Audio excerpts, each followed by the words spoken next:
So with a series of co-authors, I'm working on several experiments on rainfall insurance in India, an index insurance product. And the goal is to help farmers manage risk due to failed monsoons when making production decisions. And I guess there are two potential ways that insurance could improve farmer outcomes. One is simply consumption smoothing. So if there's a terrible drought, they get a payment, which helps them continue to send their kids to school, buy food staples, repay their debts, etc., so that they can plant again in the subsequent year. But also, by empowering farmers to manage risk, they may be willing to make riskier decisions that also have higher expected payouts.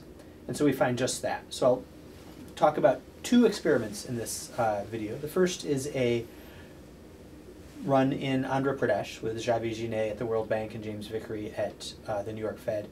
And there we were very interested in studying how this ability to manage risk would affect investment decisions. So we identified 1,500 farmers in about 30 villages. And these were villages where rainfall insurance had already been around for 4 or 5 years. So everybody knew what the product was, they knew how it worked, they had seen payouts already be made. So they kind of trusted that the product was legitimate. And we identified 1,500 farmers. Half of them we randomly assigned to receive 10 insurance policies, which would pay up to about $400 at the end of the season if there was a catastrophic drought.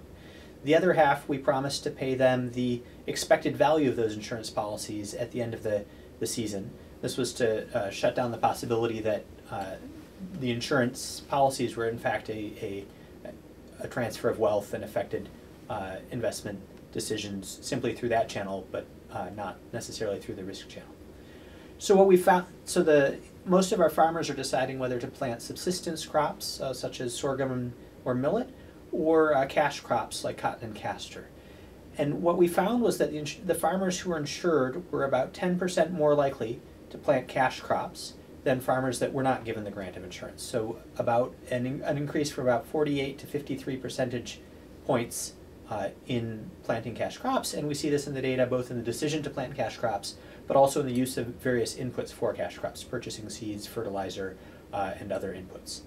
And this is a significant finding, we think, because these cash crops are much riskier. They have much higher water requirements than the subsistence crops, but they're also much more lucrative for the farmers because they can sell them on the open market and earn pretty substantial returns.